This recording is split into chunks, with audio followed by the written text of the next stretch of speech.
Hey guys, this is Locke. In this video, I'm going to show you how to do the Grave of Venom number 7.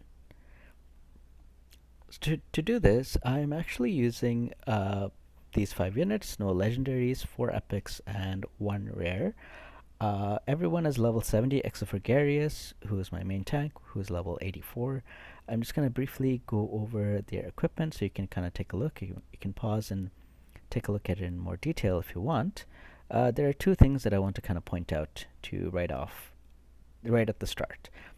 The first thing is that I've kind of switched the positioning. In my previous videos, this was the positioning I used, where Garius would go and attack this guy, and whoever's here would go and attack this. But now that I'm using Furbath has a nexus which benefits people that are close to him. So I moved Furbath over here so that Furbath will go here, Garius will go here, and Garius will benefit from Furbath's healing. That's the reason why I changed the positioning a little bit. The second thing I want to talk about is the attack penalty debuff that I'm using. I'm using 2 of them. Attack penalty debuff is the most powerful debuff in the game. It basically reduces the attack and damage that whoever has it does to you by 50%. So it cuts it in half. It's very powerful. So by using 2 units, in this case Sigrid and Furbath, I'm able to chain the attack penalty debuff to always be applied on the boss. And that way I'm able to make sure that the boss always does half the damage that he's supposed to be doing. So in Season 1, it was actually really easy to apply it on the boss because these 2 guys weren't really there, so it's easy to target the boss straight from the beginning. But right now, because you have 2 of these guys in there, regardless of where you put Sigrid is always going to attack these guys. You can see, it's like Sigrid doesn't target the boss, right?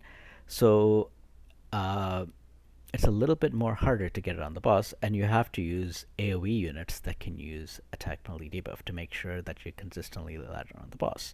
So with Furbath, that's not a problem, because Furbath's attack is an AoE type skill. But with Sigrid, it is a little bit of a problem because it is a single target skill that she uses, which she additionally uses on enemies that already have a debuff on them. So I have a way to get this to be applied, but to do it, you have to use skill timings, and you have to use very specific skill timings to accomplish it. So I'm going to start with a new squad and show you how you do it. So you just click on an empty squad, you click save it, name it whatever you want, click edit skill, and with Furbath, you start at the 12th second. That's the earliest that you can cast the skill. And if I was using another AoE unit, not Sigrid, but say any other AoE unit, I would actually set this up to 22 seconds. So what this means is that Furbath will cast his skill at the 12th second. It'll last from second number 12 to 22. And then the second attack penalty debuffer would cast that skill at the 22nd second. And that would last from 22 to 32.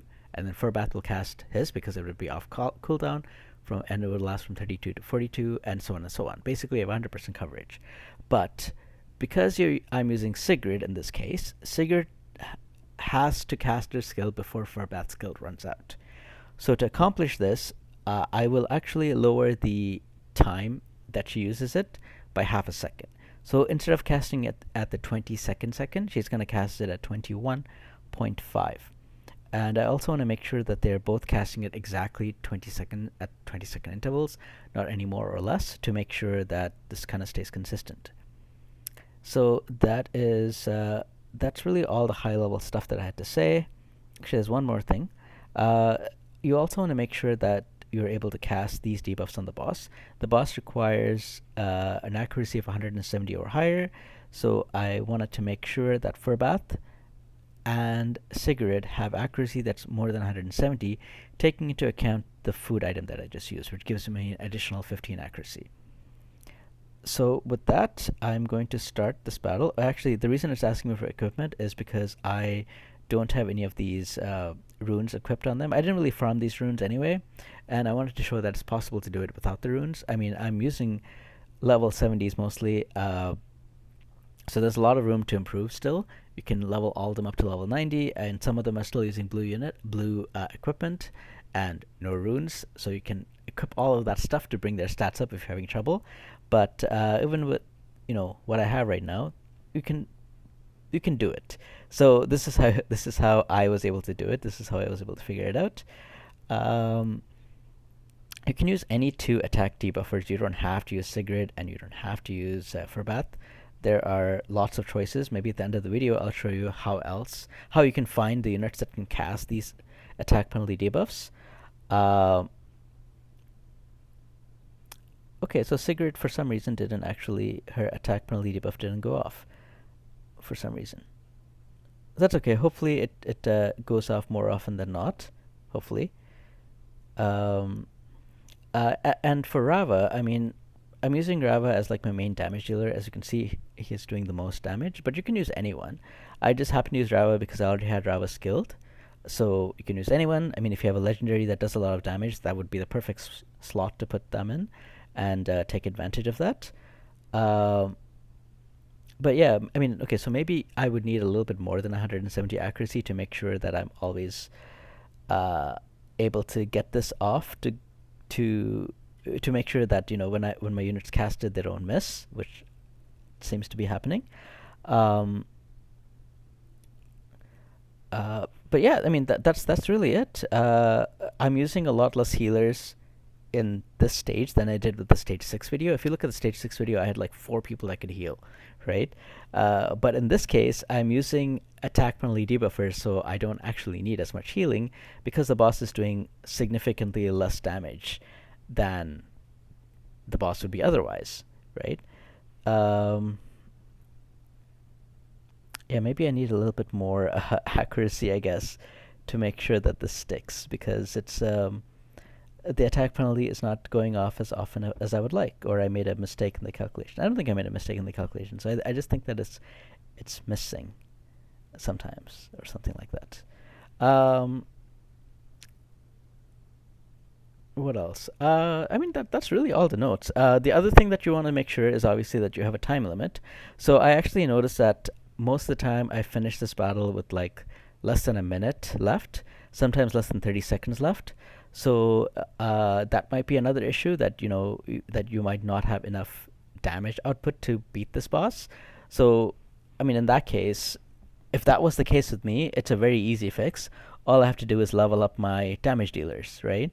So I mean if that was the problem with me, it's a very easy thing for me to fix, and I would do it.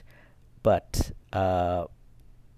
if you're doing this and you're having trouble with it, that's the first thing you want to do. You want to make sure that your damage dealers are leveled up, and you also want to make sure that they're wearing the correct equipment. In my case, a lot of people are not.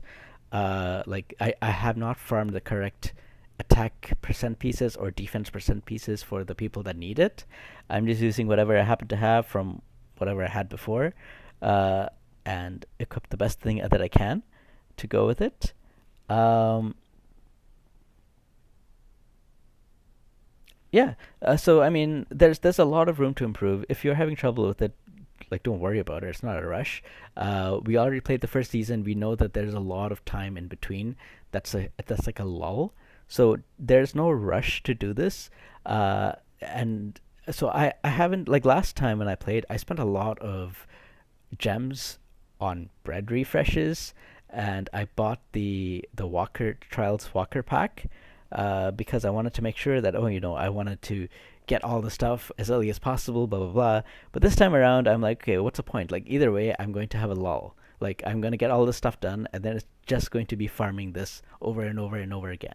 So there's no rush to get it done like right away. So if you're having trouble with it, don't worry about it. Take a few more days, level up your units, farm better gears from like level 4 to 6, and equip those gears whatever you have. And once you have better gears and once you've leveled up your units, then you can do it. There's not a rush. But as you can see, this worked.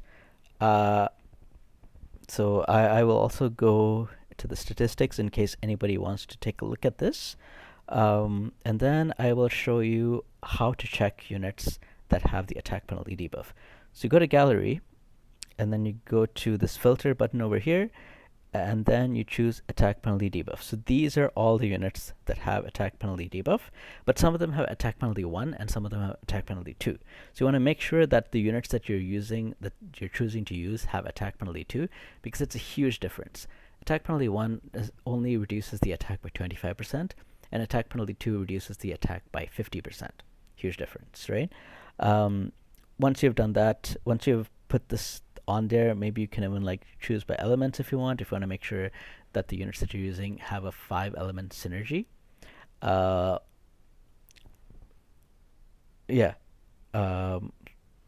You can do that and choose whatever units you want in that way.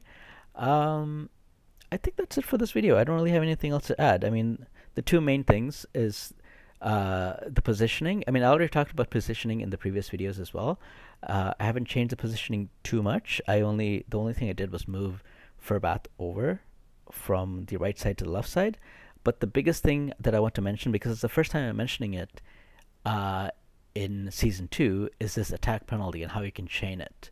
That will become vital in so many dungeons. I've taken advantage of that in Season 1 in almost every dungeon I did to make sure, except for Goblins. Goblins was the only one that I didn't take advantage of it in. But in everything else, it became so handy. So pay special attention to units that have that attack penalty debuff, because it's such a lifesaver and it'll help you to do a lot of dungeons with so much ease. But anyway, that's it for this video. I hope you guys enjoyed this video and found it informative. If you have questions or comments, let me know, and I will do my best to get back to you. But that's it for now, and I hope I'll see you guys next time. Take care now.